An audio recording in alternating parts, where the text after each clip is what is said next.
সাবেক চেয়ারম্যান পাতিল ইউনিয়ন পরিষদ ও সাবেক সভাপতি আশুলিয়া থানা বিএনপি তৃতীয় মৃত্যুবার্ষিকী উপলক্ষে আজকে এই আলোচনা সভা দোয়া মাহফিলের সিনিয়র সভাপতি পাতিল ইউনিয়ন বিএনপি সভাপতি আব্দুল সুবহান, উপস্থিত আছে রাজনৈতিক দলের নেতৃবর্গ, উপস্থিত মুরব্বিয়ান, এলাকাবাসী, সুধীমণ্ডলী, আসসালামু আলাইকুম। আপনারা জানেন যে আমাদের প্রিয় নেত্রী দেশনেত্রী বেগম খালেদা জিয়া অসুস্থ, গুরুতর অসুস্থ। আমরা বিভিন্ন অনুষ্ঠানে তার জন্য দোয়া চাচ্ছি এবং আমি বিশ্বাস করি শুধু এই অনুষ্ঠানে দোয়া না, আপনারা যদি 5 ওয়াক্ত নামাজের দোয়ায় তাকে অন্তর্ভুক্ত করেন এবং অনেকে করেছেন, তাহলে খুব শীঘ্রই উনি আমাদের মাঝে সুস্থ হয়ে ফিরে আসবেন। এবং আমরা আশা করি, প্রত্যাশা করি, আমাদের খুব ইচ্ছা এই 80 বয়সে এই নেত্রী, যার নেতৃত্বে বিএনপি বারবার ক্ষমতা অধিষ্ঠিত হয়েছে, আবারও তার নেতৃত্বে এই ফেব্রুয়ারিতে যে নির্বাচন 12 তারিখে হবে বলে আমরা আশা করছি। আজকে তফসিল ঘোষণা হবে সন্ধ্যা 6টার পরে। সেই নির্বাচনও জনগণ ভোটের মাধ্যমে বিএনপিকে রাষ্ট্র ক্ষমতা অধিষ্ঠিত হবে। আমাদের প্রিয় নেত্রী এটা দেখে যাক, এটা আমাদের প্রত্যাশা। অতএব আমরা আমাদের নেত্রীর জন্য দোয়া চাই, উনি সুস্থভাবে আমাদের মাঝে ফিরে আসবেন। আজকে আজগরকে নিয়ে অনেক রকম স্মৃতিচারণ অনেকে করেছেন।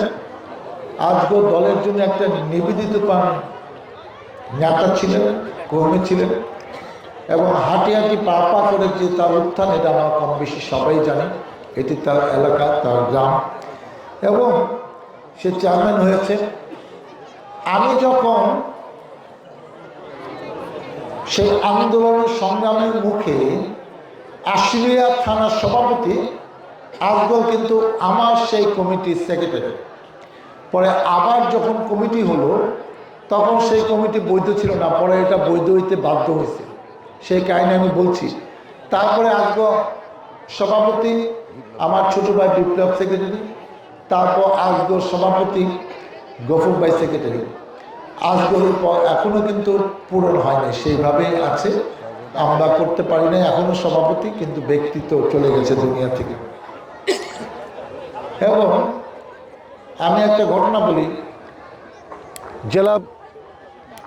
জেলা কি নাই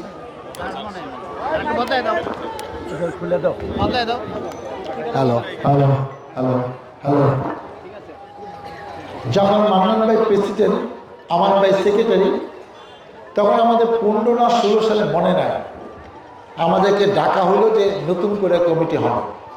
আমরা তো এক কমিটিতে আছি, আমি প্রেসিডেন্ট, আজগর সেক্রেটারি। মেজর মিজানকেও ডাকা হয়েছে। মেজর মিজান কিন্তু ব্যারিস্টার নাজমুল হুদা আমানুল্লাহ আমান সেই কমিটির আশুলিয়া থানার আহ্বায়কের দায়িত্ব পালন করেছে। আমানুল্লাহ আমান ভাইয়ের বাসায় আলোচনা শুরু হল। মেজর মিজান দাবি করলো যে ভাই ঠিক আছে, সালাউদ্দিন ভাই প্রেসিডেন্ট থাকি, সেক্রেটারি আমাকে দেওয়া হবে। আজগর একটা কথা বলছিল যে আপনি কবে আসলেন, কি করলেন, আমরা এইসব জানি না। আমরা ছাত্র রাজনীতি করেছি, জাকসু জিএস হয়েছি, আমাদের মতো নেতারা অনেক জেলা প্রেসিডেন্ট সেক্রেটারি হয়েছে। আজকে আন্দোলন সংগ্রাম করে আমরা ডাক্তার সালাউদ্দিনের মতো যোগ্য নেতা পেয়েছি দেখে উনি প্রেসিডেন্ট, আমি সেক্রেটারি। নাহলে তো আমি এতদিন প্রেসিডেন্ট থাকতাম। আমার যোগ্যতা তো আপনার থেকে কম না। আমরা পারিবারিকভাবে রাজনীতি করে এখানে আসছি। আমি আপনাকে সেক্রেটারি তো মানি না, আপনি কিসের সেক্রেটারি? আমি সেক্রেটারি থাকব। পরে শেষ পর্যন্ত কিন্তু জেলার প্রেসিডেন্ট সেক্রেটারি মেজর মিজানকে পদ দিতে পারে না। আবারও আমাদের বৈধভাবে আমাকে প্রেসিডেন্ট এবং আজগরকে সেক্রেটারি করে সেই কমিটি অনুমোদন দিতে বাধ্য হয়েছে। এই কথাটা এই কারণে বললাম, সে স্পষ্টবাদী ছিল, ন্যায্য কথা, উচিত কথা বলতে পিছপা হইতো না। আর একটা ঘটনা বলি, 2008 সালে দলে একটা সমস্যা হলো। মহাসচিব খন্দকার দেলোয়ার হোসেন কি একটা কারণে তার পরিবার দলের উপর চাপ দিল যে তার ছেলেকে মনোনয়ন না দিলে সে মহাসচিবই থাকবে না। একটা দলের কঠিন অবস্থা। আমাকে মনোনয়ন দিয়ে দিয়েছে, সেটার মধ্যে মহাসচিবের সাইন খন্দকার দেলোয়ার সাহেব, ওই সময় সে মহাসচিব ছিল। ডাব্লুকে এই ঢাকা 19 আসনের মনোনয়ন দেওয়া হলো, ওই কাগজ দানের শেষ মার্কা, সেটার মধ্যে আমাদের নেত্রী খালেদা জিয়া স্বাক্ষর করে এবং আমরা দুইজনই মনোনয়ন জমা দিলাম। বাছাই হচ্ছে ডিসি অফিসে যে কার মনোনয়নপত্র বৈধ। দেখেন দল কি জিনিস এবং কি কাজটা করলো।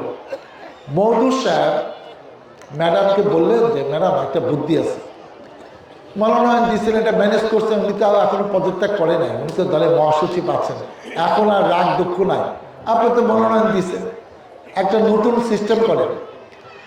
1 নম্বরে ডাক্তার দেওয়ান মোহাম্মদ সালাউদ্দিন, 2 নম্বর ডাব্লু, নিচে একটা লাইন সংযুক্ত করলো, যদি 1 নম্বরে মনোনয়নপত্র বৈধ থাকে উনি দলের প্রার্থী, অন্যথায় 2 নম্বরকে বিবেচনা করা যাইতে পারে। তো আমার মনোনয়ন বৈধ হলো।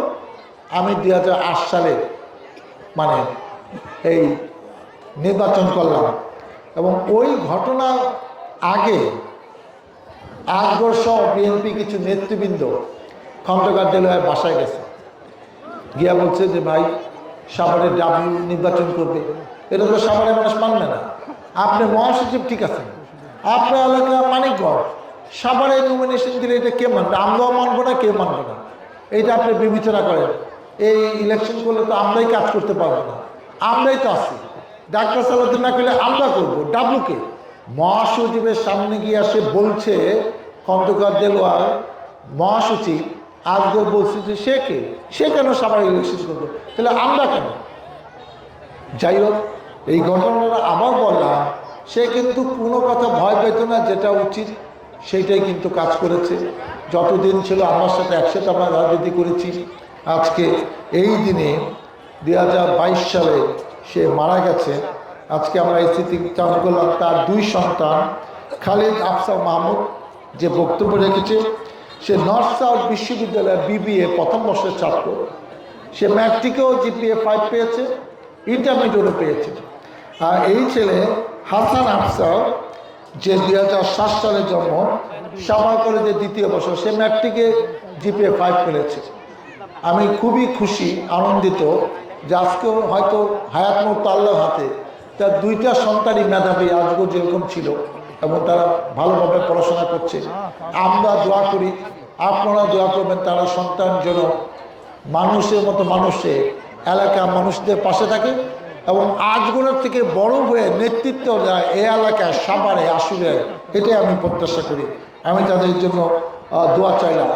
পরিশেষে অন্য কথা বলতে চাই না, বলার আগে আমি একটা জিনিস আজকে আমি আনিসকে বলছি, এই যে খাবার ডিস্ট্রিবিউশন আজকে নেতৃবৃন্দরা বিতরণ করবে, আমি খালি খাবার বিটাবো, এই যে বিপ্লব বদি আরও কেউ করতে চাইলে, আমরা যে এইসব কাজ শিখে নেতা হয়েছি এটা মানুষদের জানা দরকার।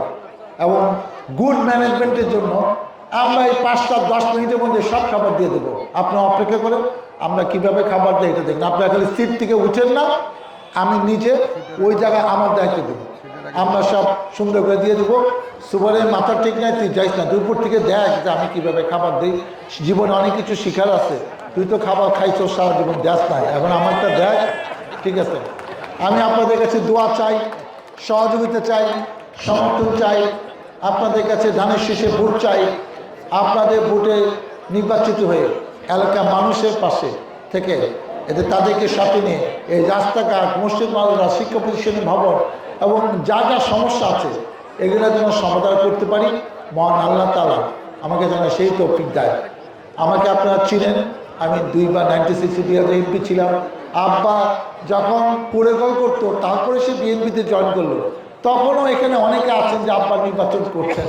এই পাতুলিয়াকে আপনার উত্তর পাকিস্তান, দক্ষিণ পাকিস্তান বলতেন, সে 73 সালে অনেক সেন্টারে পাশ করেছেন। যখন আওয়ামী লীগের বিরুদ্ধে কথা বললে তার অনেক ক্ষতি হইত। তো এটা সেই পাতুলিয়া। অতএব আমার বিশ্বাস আছে আপনারা কাজ করছেন, ইনশাআল্লাহ জীবন বাজি রেখে নির্বাচনে কাজ করে বিএনপি পক্ষে দেশনেত্রী বেগম খালেদা জিয়াও সুস্থ হয়ে যাবে এবং ইনশাআল্লাহ বিএনপি রাষ্ট্র ক্ষমতায় এসে সমস্যার মোকাবেলা আমরা সবাইকে নিয়ে ঐক্যবদ্ধভাবে করব। সবার কাছে অনেক অনেক দোয়া চেয়ে আপনাদের কাছ থেকে বিদায় নিচ্ছি। আল্লাহ হাফেজ। বাংলাদেশ জিন্দাবাদ। শহীদ জিয়া আমার হক, খালেদা জিয়া জিন্দাবাদ, তারেক রহমান জিন্দাবাদ। মোনাজাত হবে, তারপর আমরা খাবার ডিস্ট্রিবিউশন